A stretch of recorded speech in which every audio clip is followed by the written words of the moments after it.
श्री वाहिगुरु जी की फतेह। जाप श्री मुखवाक पातशाही दसवीं छपै छंद त्वै प्रसाद। चक्कर चिन्ह हर बरन जात हर पात नहिं जिह। रूप रंग हर रेख भेख को कह ना सकत गेम। अजल मूर्धन भाव प्रकाश अमित तोज गिरिजै। कोट इंद्र इंद्राण साहे साहण गणिजै। त्रिभवन महीप सुर नर असुर नेत नेत बन तिण कहत।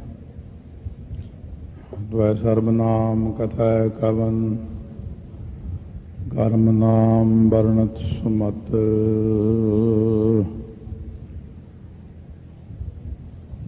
पंज ब्याले पंज पीर छठम पीर बैठा गुर भारी। हर जन काया पलट कै मूरत हर गोबिंद सवारी। चली पीड़ी सोडियां रूप दिखावन वारो वारी।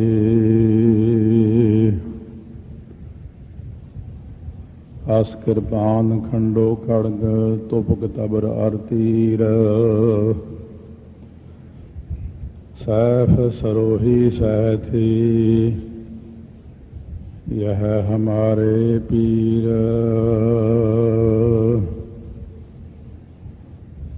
मुँह कुचरै शास्त्र खट पिंग गिरन चढ़ जाए। अंध लखै बदरो सुनै जो काल कृपा कराए। मेरा सतगुरु रखवाला हुआ धार कृपा प्रभ हाथ दे आखिया। हर गोबिंद नवा निरोआ। ताप गया प्रभ आप मिटाया जन की लाज रखाई। साध संगत ते सब फल पाए सतगुरु कै बल जाई। हलत पलत ब्रह्म दोमै सवारे। हमरा गुण अवगुण ना विचारिया। अटल बचन नानक गुर तेरा। सफल कर मस्तक धारिया। सुख टल गुर पिया अहनिस सहज सुभाए। दर्शन परसै गुरु कै जाए। होवै सिफत खसंबंदी नूर अरसों गुरसों चटिया।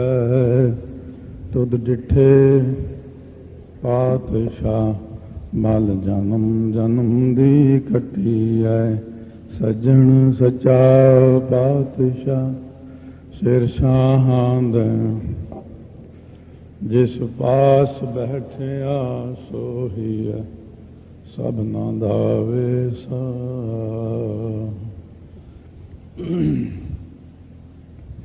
सतनाम श्री वाहिगुरु साहिब जीओ। धनासरी महला पंजवा। चतुर दिशा कीनो बल अपना। सिर पर कर धारियो। कृपा कटाक्ष अवलोकन कीनो। दास का दुख बिदारियो। चतुर दिशा कीनो बाले अपना। सिर ऊपर कर धारियो। कृपा कटाक्ष अवलोकन कीनो। दास का दुख बिदारियो। हर जन राखे गुर गोविंद। ਕੰਠ ਲਾਏ ਅਵਗੁਣ ਸਭ ਮੇਟੇ, ਦਇਆਲ ਪੁਰਖ ਬਖਸ਼ੰਦ ਰਹਾਉ। ਜੋ ਮੰਗ ਹੈ ਠਾਕੁਰ ਆਪਣੇ ਤੇ, ਸੋਈ ਸੋਈ ਦੇਵੈ। ਨਾਨਕ ਦਾਸ ਮੁਖ ਤੇ ਜੋ ਬੋਲੇ, ਇਹਾਂ ਉਹਾਂ ਸੱਚ ਹੋਵੈ। ਜੋ ਮੰਗ ਹੈ ਠਾਕੁਰ ਆਪਣੇ ਤੇ, ਸੋਈ ਸੋਈ ਦੇਵੈ। ਨਾਨਕ ਦਾਸ ਮੁਖ ਤੇ ਜੋ ਬੋਲੇ, ਇਹਾਂ ਉਹਾਂ ਸੱਚ ਹੋਵੈ। ਵਾਹਿਗੁਰੂ ਜੀ ਕਾ ਖਾਲਸਾ, ਵਾਹਿਗੁਰੂ ਜੀ ਕੀ ਫਤਿਹ। ਰੋਜ਼ ਜਪਜੀ ਸਾਹਿਬ, ਜਾਪ ਸਾਹਿਬ, ਸਵਈਏ, ਚੌਪਈ ਸਾਹਿਬ, ਆਨੰਦ ਸਾਹਿਬ ਦੀ ਬਾਣੀ, ਉਹਨਾਂ ਦੇ ਨਾਲ ਨਾਲ ਪੁਰਾਤਨ ਗੁਰਸਿੱਖਾਂ ਦੀਆਂ ਬਾਣੀਆਂ, ਸ਼ਬਦ ਹਜ਼ਾਰੇ, ਪਾਤਸ਼ਾਹੀ ਪੰਜਵੀਂ, ਸ਼ਬਦ ਹਜ਼ਾਰੇ, ਪਾਤਸ਼ਾਹੀ ਦਸਵੀਂ। ਸੋ ਇਸ ਤਰੀਕੇ ਦੀਆਂ ਜਿਹੜੀਆਂ ਬਾਣੀਆਂ ਅੰਮ੍ਰਿਤ ਵੇਲੇ ਨਾਲ ਨਾਲ ਪੜ੍ਹੀਆਂ ਜਾਂਦੀਆਂ ਨੇ, ਉਹਨਾਂ ਦੇ ਵਿੱਚੋਂ ਸ਼ਬਦ ਹਜ਼ਾਰੇ ਜਿਹੜੀ ਬਾਣੀ ਹੈ, ਪੜ੍ਹਨ ਨੂੰ ਤੇ ਸੁਣਨ ਨੂੰ ਇਹ ਬੜੀ ਸੌਖੀ ਲੱਗਦੀ, ਪਰ ਇਹਨਾਂ ਦੇ ਜਿਹੜੇ ਵਿਸ਼ਰਾਮ ਨੇ ਤੇ ਅਰਥ ਨੇ ਉਹ ਹੈ ਥੋੜ੍ਹੇ ਔਖੇ, ਮਹਿੰਗੇ ਕਹਿੰਦੇ ਜਿਹਨੂੰ ਆਪਾਂ। ਸੋ ਇਸ ਕਰਕੇ ਸ਼ਬਦ ਹਜ਼ਾਰੇ ਬਾਣੀ ਦੇ ਵਿੱਚੋਂ ਪਹਿਲਾ ਸ਼ਬਦ ਜਿਹੜਾ ਹੈ, ਪੰਜਵੇਂ ਪਾਤਸ਼ਾਹ ਮਹਾਰਾਜ ਨੇ ਉਚਾਰਨ ਕੀਤਾ ਹੈ, ਇਹਦੀ ਵਿਚਾਰ ਪ੍ਰਾਰੰਭ ਕਰਦੇ ਹਾਂ। ਸ਼ੁਭ ਦਿਹਾੜਾ ਹੈ ਗੁਰਾਂ ਦਾ, ਅੱਛੇ ਦਿਨ ਤੇ ਸੋਹਣਾ ਅੱਛਾ ਕਾਰਜ ਹੀ ਚੰਗਾ ਲੱਗਦਾ ਹੈ। ਧੰਨ ਗੁਰੂ ਹਰਗੋਬਿੰਦ ਸਾਹਿਬ ਮਹਾਰਾਜ ਬਖਸ਼ਿਸ਼ ਕਰਨਗੇ ਆਪਣੇ ਤੇ। ਸੋ ਮਹਾਰਾਜ ਨੇ ਪਹਿਲਾਂ ਵੀ ਬਖਸ਼ਿਸ਼ਾਂ ਬੜੀਆਂ ਕੀਤੀਆਂ ਨੇ। ਜਪਜੀ ਸਾਹਿਬ ਦੀ ਕਥਾ ਵੀ ਮਹਾਰਾਜ ਦੇ ਪੁਰਬ ਤੇ ਆਰੰਭ ਕੀਤੀ, ਹੋਰ ਬਹੁਤ ਸਾਰੀਆਂ ਕਿਰਪਾ ਸਤਿਗੁਰੂ ਮਹਾਰਾਜ ਨੇ ਕੀਤੀਆਂ ਨੇ। ਸਾਓ ਪੰਚਮ ਪਿਤਾ ਗੁਰੂ ਅਰਜਨ ਦੇਵ ਮਹਾਰਾਜ ਸੱਚੇ ਪਾਤਸ਼ਾਹ ਬਖਸ਼ਿਸ਼ ਕਰਦੇ ਨੇ। ਉਹ ਥਾਨਕਾ ਹੁੰਦੀ ਹੈ ਇੱਕ ਸ਼ਬਦ ਨੂੰ ਉਚਾਰਨ ਦੀ। ਨਵੇਂ ਵਿਦਵਾਨਾਂ ਨੇ ਕਈ ਚੀਜ਼ਾਂ ਨੂੰ, ਸੋ ਉਹਨਾਂ ਨੇ ਆਪਣੇ ਵੱਲੋਂ ਖੋਜ ਕੀਤੀ ਹੈ। ਹੋ ਸਕਦਾ ਉਹ ਆਪਣੀ ਥਾਂ ਤੇ ਸੱਚੇ ਹੋਣ। ਉਹ ਥਾਨਕਾਵਾਂ ਨੂੰ ਜ਼ਿਆਦਾ ਨਹੀਂ ਮੰਨਦੇ, ਉਹ ਥਾਨਕਾ ਦੀ ਬੜੀ ਤਹਿ ਤੱਕ ਜਾਂਦੇ ਨੇ, ਖੋਜ ਕਰਦੇ ਨੇ। ਪਰਮਾਤਮਾ ਜਾਣਦਾ ਕਿ ਉਹਨਾਂ ਦੀ ਬੁੱਧੀ ਵੱਡੀ ਹੈ ਜਾਂ ਕਿਸੇ ਬ੍ਰਹਮ ਗਿਆਨੀ ਦੀ ਬੁੱਧੀ ਵੱਡੀ। ਸੋ ਇਸ ਤਰੀਕੇ ਦੇ ਨਾਲ ਜਿੰਨੀਆਂ ਕੁ ਬੁੱਧੀਆਂ ਰੱਬ ਨੇ ਬਖਸ਼ਿਸ਼ ਕੀਤੀਆਂ ਨੇ ਜਿਹਨੂੰ ਵੀ, ਸੋ ਕਿਉਂਕਿ ਉਹ ਥਾਨਕਾ ਤੋਂ ਬਿਨਾਂ ਸ਼ਬਦ ਦੀ ਵਿਆਖਿਆ ਵਿੱਚ ਫਿਰ ਕੋਈ ਰਸ ਨਹੀਂ ਬਣਦਾ, ਨਾ ਕੋਈ ਗੱਲ ਸਾਹਮਣੇ ਆਉਂਦੀ ਹੈ ਸਾਡੇ।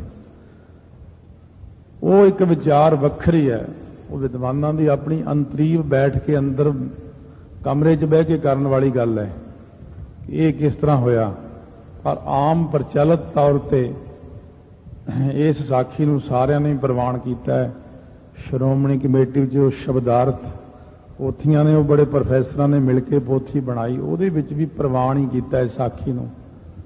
ਸੋ ਇੱਕ ਅੱਧਾ ਵਿਦਵਾਨ ਹੈ ਜਿਹਨੇ ਪ੍ਰਵਾਨ ਨਹੀਂ ਕੀਤਾ, ਪਰ ਇਹ ਸਾਖੀ ਸਾਰਿਆਂ ਨੂੰ ਪਤਾ ਕਿ ਪੰਜਵੇਂ ਪਾਤਸ਼ਾਹ ਨੂੰ ਲਾਹੌਰ ਭੇਜਿਆ ਸੀ ਔਰ ਮਹਾਰਾਜ ਦਾ ਮਨ ਉੱਥੇ ਅਕਾਲ ਪੁਰਖ ਵਾਹਿਗੁਰੂ ਸਰੂਪ ਗੁਰੂ ਰਾਮਦਾਸ ਜੀ ਨੂੰ ਮਿਲਣ ਲਈ ਤੜਫਦਾ ਸੀ। ਪੰਚਮ ਪਿਤਾ ਗੁਰੂ ਅਰਜਨ ਦੇਵ ਮਹਾਰਾਜ ਸ੍ਰੀ ਗੋਇੰਦਵਾਲ ਸਾਹਿਬ ਸਨ। ਗੁਰੂ ਰਾਮਦਾਸ ਮਹਾਰਾਜ ਗੁਰਤਾ ਗੱਦੀ ਤੇ ਬਿਰਾਜਮਾਨ ਸਨ।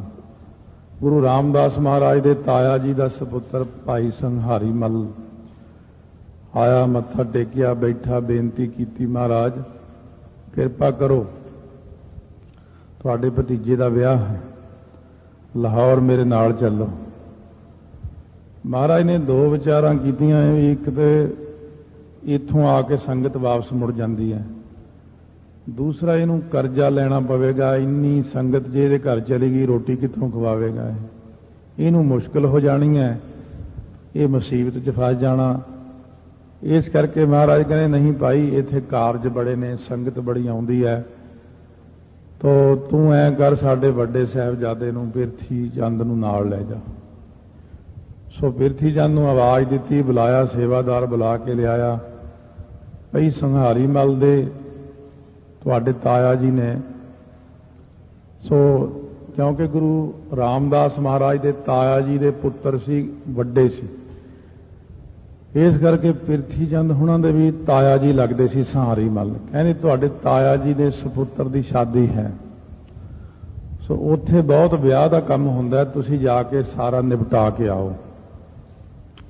ਪ੍ਰਿਥੀ ਚੰਦ ਕਹਿਣ ਲੱਗਿਆ ਮਹਾਰਾਜ ਫਿਰ ਇੱਥੇ ਕੰਮ ਔਖਾ ਹੋ ਜਾਣਾ ਹੈ ਮੇਰੇ ਤੋਂ ਬਿਨਾਂ, ਸੋ ਮੈਂ ਇੱਥੇ ਦੇਖੋ ਆਈ ਗਈ ਸੰਗਤ ਨੂੰ ਸੰਭਾਲਦਾ ਹਾਂ, ਮੰਜੇ ਬਿਸਤਰੇ ਕੱਪੜਾ ਲੀੜਾ ਰੋਟੀ ਦਾ ਇੰਤਜ਼ਾਮ ਲੰਗਰ ਲਿਆਉਣਾ ਪਕਾਉਣਾ ਵਰਤਾਉਣਾ ਇਹ ਸਾਰੀ ਮੇਰੀ ਜ਼ਿੰਮੇਵਾਰੀ।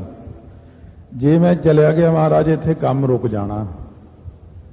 ਮਹਾਰਾਜ ਵੀ ਇਸ ਗੱਲ ਤੇ ਵੀ ਬੜੇ ਹੈਰਾਨ ਹੋਏ ਵੀ ਇਹ ਬੰਦਾ ਕਿੱਥੇ ਕਿ ਖੜਾ ਹੈ, ਇਹ ਮੇਰਾ ਸਾਹਿਬਜ਼ਾਦਾ ਕੀ ਸੋਚਦਾ ਹੈ। ਘਰ ਦਾ ਜੋਗੀ ਜੋਗ ਨਾ ਹੋ ਗਿਆ, ਬਾਹਰਲਾ ਜੋਗੀ ਸਿੱਧ ਹੋ ਗਿਆ, ਸਾਡੇ ਤੇ ਵਿਸ਼ਵਾਸ ਨਹੀਂ, ਆਪਣੇ ਆਪ ਤੇ ਕਿੰਨਾ ਵਿਸ਼ਵਾਸ ਹੈ ਕਿ ਮੈਂ ਪ੍ਰਬੰਧ ਚਲਾਉਣਾ। ਸੋ ਇਸ ਕਰਕੇ ਮਹਾਰਾਜ ਨੇ ਬਾਬਾ ਮਹਾਦੇਵ ਜੀ ਨੂੰ ਆਵਾਜ਼ ਦਿੱਤੀ ਵੀ ਉਹਨਾਂ ਨੂੰ ਬੁਲਾ ਕੇ ਲਿਆਓ। ਮਹਾਦੇਵ ਜੀ ਮਸਤ ਮਲੰਗ ਆਨੰਦ ਫੱਕਰ ਫਕੀਰ, ਬਸ ਦੁਨੀਆ ਨਾਲ ਕੋਈ ਮਤਲਬ ਨਹੀਂ ਹੈ। ਆ ਕੇ ਖੜ ਕੇ ਤੁਹਾਡੇ ਤਾਇਆ ਜੀ ਲੜਕੀ ਸ਼ਾਦੀ ਹੈ, ਜਾ ਕੇ ਆਉਣਾ ਹੈ, ਕੌਣ ਤਾਇਆ ਕੌਣ ਮਾਮਾ ਕੌਣ ਚਾਚਾ ਸਭ ਏਕ ਹੈ। ਮਹਾਰਾਜ ਕਹਿੰਦੇ ਇਹਨੂੰ ਲੈ ਜਾਓ, ਇਹ ਠੀਕ ਹੀ ਹੈ, ਬਸ ਇਹਦਾ ਉੱਪਰਲੀ ਵੀ ਬਿਰਤੀ 'ਚ ਰਹਿੰਦੇ ਹੈ। ਛੋਟੀ ਜਿਹੀ ਉਮਰ ਵਿੱਚ ਫਿਰ ਗੁਰੂ ਅਰਜਨ ਦੇਵ ਮਹਾਰਾਜ ਨੂੰ ਬੁਲਾ ਕੇ ਲਿਆਂਦਾ, ਤੁਸੀਂ ਜਾਇਓ, ਫਿਰ ਤੁਹਾਡੇ ਤਾਇਆ ਜੀ ਦੇ ਲੜਕੇ ਦੀ ਸ਼ਾਦੀ। ਗੁਰੂ ਅਰਜਨ ਦੇਵ ਮਹਾਰਾਜ ਨੇ ਜਿਹੜਾ ਜਵਾਬ ਦਿੱਤਾ ਉਹ ਬੜਾ ਸੋਹਣਾ। ਕਹਿਣ ਲੱਗੇ ਪਿਤਾ ਜੀ ਇਹ ਤਾਂ ਸ਼ਾਦੀ ਤੇ ਜਾਣਾ ਹੈ, ਅਗਰ ਤੁਸੀਂ ਮੈਨੂੰ ਇਹ ਵੀ ਕਹੋ ਕਿ ਫਲਾਣੇ ਥਾਂ ਸਿਰ ਦੇਣ ਜਾਣਾ ਮੈਂ ਉੱਥੇ ਵੀ ਜਾਵਾਂਗਾ। ਬਸ ਉਹ ਇੱਕ ਪਰਖ ਹੀ ਸੀ। ਇਸ ਵਚਨ ਨੂੰ ਸੁਣ ਕੇ ਸੰਗਤ ਨੇ ਉਸੇ ਵਕਤ ਹੀ ਸੋਚ ਲਿਆ ਕਿ ਗੁਰਤਾ ਗੱਦੀ ਦੇ ਮਾਲਕ ਹੀ ਇਹ ਨੇ ਜਿਨ੍ਹਾਂ ਨੇ ਸਿਰ ਦੇਣ ਦੀ ਗੱਲ ਕਰ ਦਿੱਤੀ। ਵਚਨ ਮੰਨਣਾ ਹੀ ਸਾਰਿਆਂ ਨਾਲੋਂ ਵੱਡਾ ਹੈ। ਵਚਨ ਮੰਨਣ ਕਰਕੇ ਗੁਰੂ ਅੰਗਦ ਦੇਵ ਜੀ ਗੁਰਤਾ ਗੱਦੀ ਤੇ ਬੈਠੇ ਨੇ। ਗੁਰੂ ਅਮਰਦਾਸ ਜੀ ਵਚਨ ਨਹੀਂ ਮੰਨਿਆ ਹੈ, ਬਾਬਾ ਮੋਹਨ ਜੀ ਨੇ ਵਚਨ ਨਹੀਂ ਮੰਨਿਆ, ਫਰੇਮਾ ਹੋ ਗਿਆ। ਸ਼੍ਰੀ ਚੰਦ ਜੀ ਲਖਮੀ ਚੰਦ ਜੀ ਨੇ ਵਚਨ ਨਹੀਂ ਮੰਨਿਆ। ਇਹ ਇੱਕ ਅਕਾਲ ਪੁਰਖ ਦੀ ਹੋਣੀ ਸੀ। ਆਪਾਂ ਨਹੀਂ ਕਹਿ ਸਕਦੇ ਕਿ ਉਹਨਾਂ ਨੇ ਨਹੀਂ ਮੰਨਿਆ, ਤਾਂ ਵਾਹਿਗੁਰੂ ਵੱਲੋਂ ਲਿਖਿਆ ਹੀ ਐਸਾ ਸੀ। ਸੋ ਇਸ ਕਰਕੇ ਗੁਰੂ ਅਰਜਨ ਦੇਵ ਮਹਾਰਾਜ ਸੱਚੇ ਪਾਤਸ਼ਾਹ ਨੂੰ ਸੰਘਾਰੀ ਮਲ ਜੀ ਦੇ ਨਾਲ ਲਾਹੌਰ ਤੋਰ ਦਿੱਤਾ ਹੈ। ਬਹੁਤ ਸਮਾਂ ਬਤੀਤ ਹੋਇਆ, ਵਿਆਹ ਸ਼ਾਦੀ ਹੋਇਆ, ਮਹੀਨਾ 2 ਮਹੀਨੇ 6 ਮਹੀਨੇ। ਮਹਾਰਾਜ ਨੇ ਵਚਨ ਕੀਤਾ ਸੀ ਜਦੋਂ ਤੱਕ ਅਸੀਂ ਨਾ ਬੁਲਾਈਏ, ਬੰਦਾ ਨਾ ਭੇਜੀਏ, ਕੋਈ ਚਿੱਠੀ ਨਾ ਭੇਜੀਏ, ਉਦੋਂ ਤੱਕ ਤੁਸੀਂ ਆਉਣਾ ਨਹੀਂ ਹੈ। ਕਿਉਂਕਿ ਜਿਹੜਾ ਇਹ ਵਚਨ ਕਿਹਾ ਸੀ ਕਿ ਜੇ ਤੁਸੀਂ ਮੈਨੂੰ ਹੁਕਮ ਕਰੋ ਵੀ ਕਿਤੇ ਸਿਰ ਦੇਣਾ ਮੈਂ ਸਿਰ ਦੇ ਦਿਆਂਗਾ, ਹੁਣ ਇਸੇ ਵਚਨ ਦੀ ਪਰਖ ਹੋ ਰਹੀ ਹੈ ਕਿ ਕਿੰਨਾ ਕੁ ਵਚਨ ਮੰਨਦੇ ਨੇ। ਜਦੋਂ ਜਾ ਕੇ ਉੱਥੇ 2 ਸਾਲ ਲੰਘ ਗਏ, ਹੁਣ ਇੰਨਾ ਸਮਾਂ ਉਡੀਕਣਾ ਬੜਾ ਔਖਾ ਹੈ, ਸਤਿਗੁਰੂ ਜੀ ਦਾ ਵਿਛੋੜਾ ਸਹਿਣਾ ਬੜਾ ਔਖਾ ਹੈ। ਸੋ ਇਸ ਤਰੀਕੇ ਦੇ ਨਾਲ ਇੱਕ ਸਿੱਖ ਨੂੰ ਚਿੱਠੀ ਲਿਖੀ, ਲਿਖ ਕੇ ਚਿੱਠੀ ਪ੍ਰਕਾਸ਼ ਦਿੱਤੀ। ਪਹਿਲੀ ਚਿੱਠੀ ਜਦੋਂ ਗੋਇੰਦਵਾਲ ਸਾਹਿਬ ਪਹੁੰਚੇ, ਪਿਰਥੀਆ ਮਿਲ ਗਿਆ, ਉਹਨੇ ਪਿਰਥੀਏ ਨੂੰ ਵੱਡਾ ਸਾਹਿਬਜ਼ਾਦਾ ਜਾਣ ਕੇ ਚਿੱਠੀ ਪਕੜਾ ਦਿੱਤੀ। ਪਿਰਥੀਏ ਨੇ ਜਦੋਂ ਖੋਲ ਕੇ ਪੜ੍ਹੀ, ਉਹਨੇ ਦੇਖਿਆ ਵੀ ਇਹ ਤਾਂ ਕਿਤੇ ਮੇਰਾ ਹੀ ਕੰਮ ਨਾ ਖਰਾਬ ਕਰ ਦੇਣ, ਇਹ ਤਾਂ ਬਾਣੀ ਬੜੀ ਵਧੀਆ ਲਿਖਦੇ ਨੇ। ਉਹਨਾਂ ਨੇ ਜੇਬ ਦੇ ਵਿੱਚ ਪਾ ਲਈ, ਚੰਗਾ ਵੀ ਦੇ ਦਿਆਂਗੇ ਜਾ ਤੂੰ। ਉਹਨੂੰ ਪ੍ਰਸ਼ਾਦਾ ਪਾਣੀ ਛਕਾ ਕੇ ਪਰੇ ਪਰੇ ਭੇਜ ਦਿੱਤਾ। ਮਹਾਰਾਜ ਨੇ ਫਿਰ ਦੂਸਰੀ ਚਿੱਠੀ ਲਿਖੀ, ਫਿਰ ਵੀ ਚਿੱਠੀ ਪਿਰਥੀਏ ਨੇ ਦਬਾ ਲਈ। ਫਿਰ ਸਤਿਗੁਰੂ ਅਰਜਨ ਦੇਵ ਮਹਾਰਾਜ ਕਹਿਣ ਲੱਗੇ ਸਿੱਖ ਨੂੰ ਤੂੰ ਇਉਂ ਕਰੀ, ਪਿਰਥੀਏ ਤੋਂ ਉੱਲੇ ਹੋ ਕੇ ਜਾਈ, ਇੱਕਦਮ ਦੀਵਾਨ ਜਿੱਥੇ ਲੱਗਿਆ ਹੋਇਆ ਗੁਰੂ ਰਾਮਦਾਸ ਮਹਾਰਾਜ ਦੇ ਕੋਲ ਜਾ ਕੇ ਹੀ ਪਿਛਲੇ ਪਾਸੇ ਉਹਦੀ ਪ੍ਰਗਟ ਹੋ ਜੀ ਜਾ ਕੇ, ਬਸ ਫਿਰ ਬੇਨਤੀ ਕਰੀ। ਜਾ ਕੇ ਸਿੱਖ ਨੇ ਉਹਲੇ ਹੋ ਕੇ ਮਹਾਰਾਜ ਜਿੱਥੇ ਸਜੇ ਹੋਏ ਸਨ ਬਿਲਕੁਲ ਨੇੜਿਓਂ ਪੰਡਾਲ ਵਿੱਚ ਆ ਕੇ ਹਾਜ਼ਰ ਹੋ ਕੇ ਮੱਥਾ ਟੇਕਿਆ।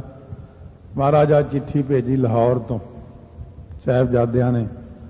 ਮਹਾਰਾਜ ਸੱਚੇ ਪਾਤਸ਼ਾਹ ਨੇ ਖੋਲ ਕੇ ਚਿੱਠੀ ਪੜ੍ਹੀ, ਅੰਕ 3 ਲਿਖਿਆ ਹੋਇਆ। ਕਹਿੰਦੇ ਪਹਿਲੀਆਂ 2 ਚਿੱਠੀਆਂ ਕਿੱਥੇ ਨੇ? ਅੰਕ 3 ਲਿਖਿਆ ਹੋਇਆ, ਇਹਦਾ ਮਤਲਬ 1 ਤੇ 2 ਅੰਕ ਕਿੱਥੇ ਨੇ?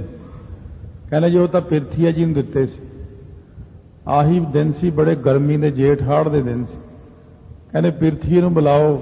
ਬੰਦਾ ਬੁਲਾਉਣ ਗਿਆ, ਕਹਿੰਦੇ ਜੀ ਉਹ ਤਾਂ ਬਿਆਸ ਤੇ ਦਰਿਆ ਤੇ ਆਪਣੇ ਸਾਥੀਆਂ ਸਮੇਤ ਨਹਾਉਣ ਗਏ ਹੋਏ ਨੇ।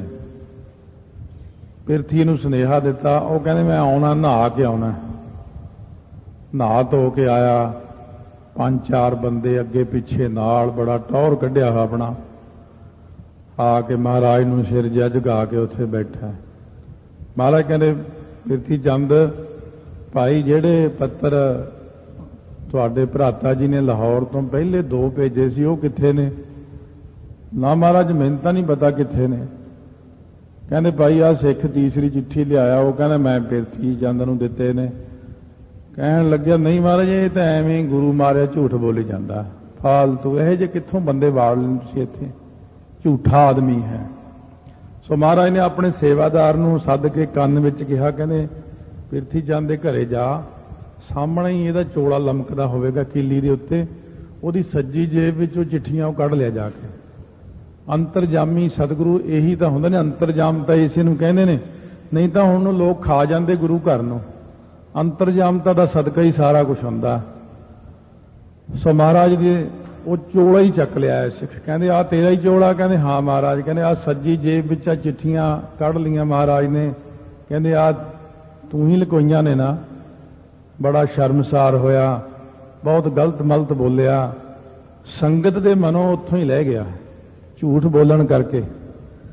ਔਰ ਗੁਰੂ ਅਰਜਨ ਦੇਵ ਜੀ ਦੀਆਂ ਚਿੱਠੀਆਂ ਪੜ੍ਹ ਕੇ ਜੋ ਸੰਗਤ ਵਿੱਚ ਸੁਣਾਈਆਂ, ਬਾਬਾ ਬੁੱਢਾ ਜੀ ਕਹਿੰਦੇ ਆ ਤਾਂ ਨਾ ਐਸਾ ਸੁੰਦਰ ਰਚਨਾ ਰਚੀ ਹੈ, ਮੈਨੂੰ ਤਾਂ ਐਂ ਲੱਗਦਾ ਜਿਵੇਂ ਧੁਰਕੀ ਬਾਣੀ ਵਿੱਚੋਂ ਰਸ ਆਉਂਦਾ, ਐਸਾ ਰਸ ਆ ਰਿਹਾ। ਉਹ ਤਾਂ ਪਹਿਲਾਂ ਧੁਰੋਂ ਹੀ ਗੁਰੂ ਥਾਪੇ ਹੁੰਦੇ ਨੇ। ਇਹ ਨਹੀਂ ਹੁੰਦਾ ਕਿ ਸਤਿਗੁਰੂ ਹੀ ਕਿਸੇ ਨੂੰ ਇੱਥੇ ਗੁਰੂ ਥਾਪਦੇ ਨੇ। ਉਹ ਧੁਰਾਂ ਤੋਂ ਹੀ ਗੁਰਤਾ ਗੱਦੀ ਮਸਤਕ ਉੱਤੇ ਹੀ ਲਿਖੀ ਹੁੰਦੀ ਹੈ।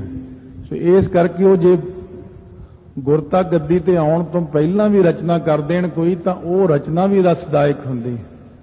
ਇਸ ਕਰਕੇ ਸਤਿਗੁਰੂ ਅਰਜਨ ਦੇਵ ਮਹਾਰਾਜ ਨੇ ਜਿਹੜੀ ਪਹਿਲੀ ਰਚਨਾ ਕੀਤੀ ਹੈ, ਤੇ ਚੌਥਾ ਪਦਾ ਜਿਹੜਾ ਆ ਕੇ ਉਚਾਰਨਗੇ ਫਿਰ, ਤਾਂ ਉਸ ਢੰਗ ਨਾਲ ਆਪਾਂ ਸ਼ਰਵਣ ਕਰਦੇ ਹਾਂ।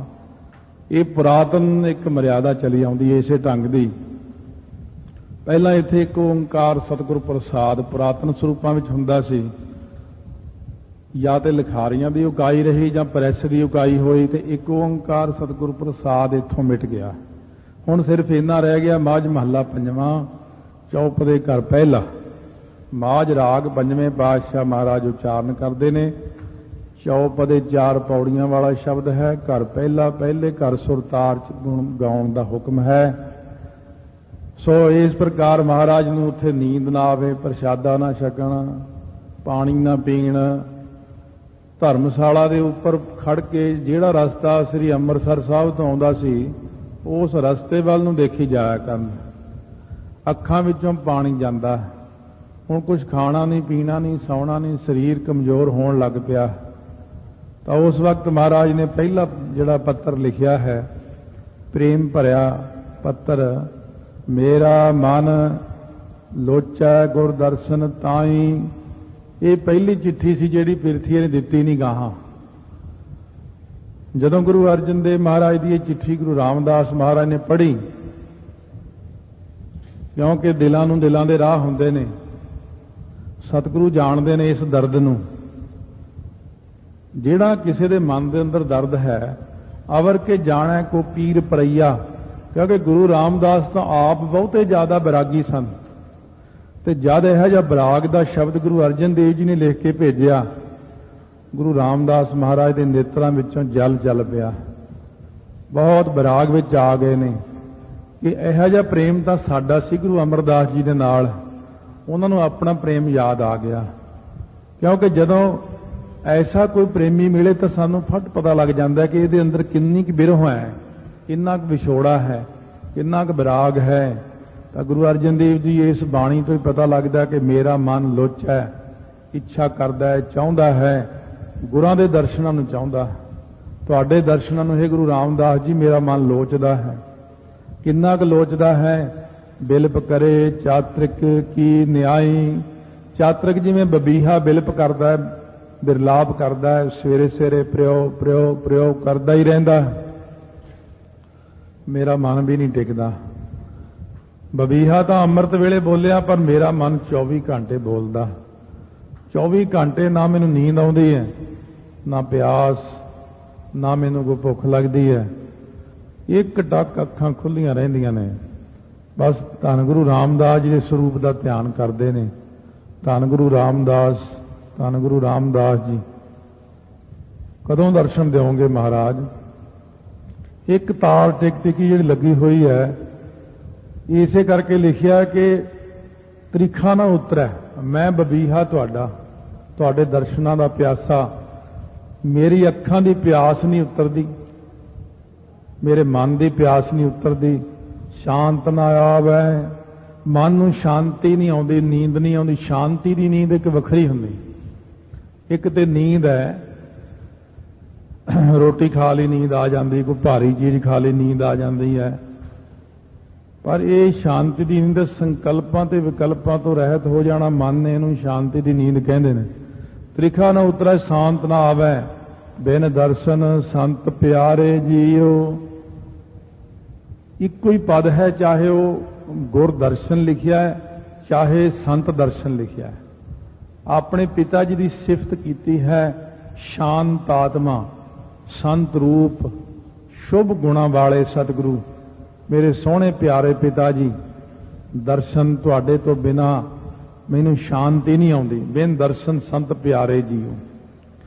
क्योंकि संत एक ऐसा अखर है, जे आम जे बंदे नूं भी एक ओहे जे कपड़े पा दईए आपां उहनूं भी संत ही गिणदे आ, ते जे बिल्कुल उच्च कोटि दे नूं ओहे जे वस्त्र पहने तां भी संत गिणदे। जिवें स्टूडेंट अखर है, स्टूडेंट पहली क्लास का भी है, स्टूडेंट MA वाला भी है, PhD वाला भी है, एक साइंटिस्ट भी वो स्टूडेंट हो सकता है किसी का। इसे करके संत अखर तो लोगों ने थोड़ी जी नफरत करनी शुरू की, फिर ज़्यादा की। वास्तव में संत अखर माड़ा नहीं है, संत अखर नूं बदनाम करने वाले बंदे माड़े ने। असल विच संत अखर बहुत वड्डी पदवी है। हुण की करिए, हरेक नूं जे लोग कहण लग जाण वो वखरी गल है। जिवें गुरमुख है जां संत है, भगत है, ये ਜਿਹੜੇ सारे अखर ने बड़े उच्चे अखर ने। भाई बुढ़ा जी, भाई गुरदास जी, भाई मनी सिंह जी, ये ਜਿਹੜੇ ने भाई दया सिंह जी, भाई धर्म सिंह जी, अखर तो बहुत वड्डा है। पर हौली हौली कहते आ गया भाई जी, आ भाई आ गया गुरुद्वारे का, इस अखर नूं डाउन कर दिता। किन्हां ने? भाइयों ने। गलतियां करके कुछ लोगों ने अपनी निगाह विच ही सुट लिया थले उन्होंने। कोई अखर जदों शुरू हुंदा है तो पहला बड़ी उच्ची पदवी का मालक हुंदा है। हौली हौली वो अखर दे विच गलत बंदे प्रवेश होकर जदों गलत लेवल अपने उत्ते करतूतां गलत करते हैं, लेवल सही उपर ला लेंदे ने, तो उहदे नाल कि वो अखर बदनाम हो जाता है। डॉक्टर तो बड़े ने दुनिया च, पर नाल नाल RMP भी ने। RMP तो चलो सिक्ख्या भी हो, कई वैसे ही बैठे ने, फिर उस तरह ही ये बदनामी हो गई। पर संत अखर सतगुरु लई वरतिया। सतगुरु महाराज सच्चे पातशाह, शांत आत्मा, तुहाडे दर्शनां नूं मेरा जी करदा है। हौं घोली जियो घोल घुमाई, मैं पिछे भी तुहातों घुमाया, भाव घोल घुमाई तो भाव कुरबान जांदा सी, हुण भी मैं बलिहार जांदा हां, अगे नूं भी मैं कुरबान जावां तुहाडे तों। गुर दर्शन संत प्यारे जीओ। हे सतगुरु महाराज सच्चे पातशाह, हे प्यारे संत जी, हे महाराज, तुहाडे दर्शनां तो मैं कुरबान जावां। क्योंकि अखर इत्थे दोनों ही वरत ले ने, गुर दर्शन संत प्यारे जीओ। बहुते प्यारे संत स्वरूप शांत आत्मा है सतगुरु, मैं आप जी तो बलिहार जावां। अथवा कहते हैं गुर दर्शन संत प्यारे जीओ। संतां दे प्यारे है गुरुदेव महाराज। पर इत्थे जिहड़ा बिल्कुल अखर नूं जे पड़चोल करके देखी तो सिर्फ पहली पंक्ति ही मेन है। इहदे विच मेरा मन लोचा गुरदर्शन ताई, बस गुरदर्शन ते ही सारा शब्द सतगुरु महाराज ने उच्चारण किया। विश्राम दे के फरमाउंदे ने, इत्थे एक लिख के रहाओ लिख के फिर चिट्ठी भेजी, दूसरी चिट्ठी जदों भेजी वो भी नहीं मिली। फिर महाराज ने दोनों चिट्ठियां इकट्ठियां ही पढ़ियां ने। तेरा मुख सुहावा जियो, हे गुरु रामदास साहब महाराज सच्चे पातशाह, तुहाडा मुखार बिंद बड़ा ही सोहना है, बड़ा ही सोभनीक है। जब तुहाडे चेहरे ਵੱਲ तकदा मेरे मन ਨੂੰ आनंद आउंदा है। तुहाडे स्वरूप ਦੇ ਵਿੱਚ ਮੈਨੂੰ निर्मलता नजर आउंदी है। माया तो रहत, विषयां तो रहत, औगुणा तो रहत, ऐसा तुहाडा एक स्वरूप है ਜਿਹੜਾ मेरे मन ਨੂੰ शांति ਤੇ आनंद प्रदान करता है। फिर जदों तुसीं बोलदे हो मुख विचों, वो तुहाडी आवाज़ बड़ी प्यारी है, मिठी है, बड़ी कोमल है, बड़ी सुंदर है। सहज धुन बाणी, वो तुहाडी सहज वाली धुनी, गंभीर धुनी। जिवें बरसातां दे दिनां विच ਬੱਦਲ गरजदा डूंगा, एक तो एवें कड़काटे जे मार दिंदी बिजली चेत के महीने च रौला पाउण वाले जो गरजते हैं, बरसते नहीं जिन्होंने कहते हैं। पर जिहड़े बरसते हैं जदों वो गरजते हैं उन्हां दी धुनी बड़ी गंभीर हुंदी है। इस करके इत्थे कहने सहज धुन बाणी। तुहाडे जिहड़े वचन ने पिता जी जदों तुसीं बोलदे हो मेरे मन नूं खिच पैंदी आ। उदों वो तुहाडे वचन सुनन नूं मेरा बड़ा ही जी करदा कि मैनूं तुसीं अपने कोल कदों बुलाओ कि मैं आके वचन सुना, मैं आनंद माणा उन्हां वचनां दा। एक तो ऐसी भी बोली है दुनिया के अंदर कि जिन्हां नूं आपां सुनना भी नहीं चाहते। नानक फिक्का बोलिया तन मन फिक्का होए। एक पासे कहंदे मिठ बोलड़ा जी हर सज्जन स्वामी मोरा, मेरा स्वामी मालक इन्ना मिठ बोलड़ा है। इन्नी संगत बैठी है, जे सज्जन मालक होण किते आपां नूं कोई एक अखर भी बोल के सुना देण, सारी जिंदगी तुहाडे कन्नां विचों अखर बाहर नहीं निकलदा। सतगुरु किते अपने मुख नाल एक बारी कह देण सतनाम श्री वाहेगुरु साहिब जीओ, सतनाम श्री वाहेगुरु। पहला तो 48 घंटे समाधि नहीं खुलनी अपनी, क्योंकि आवाज़ च इन्नी कशिश है, इन्नी मिठास वाली आवाज़ है गुरां दी, सो जिहदा बयान ही करना आपां नूं औखा है। ताइयों तो गुरु अर्जन देव जी कहते हैं कि पिता जी वो जी तुहाडी आवाज़ है ना, वो मिठास भरी, वो आनंदमई पवित्र ते निर्मल आवाज़। दुनियावी लोग बोलते हैं, आपां कईयां नूं कहने वो परे हो जा, कां लाई, कां वांगू बोलदा, फिक्का जिहा, रुखा जिहा, जब बोलिया तब फीके।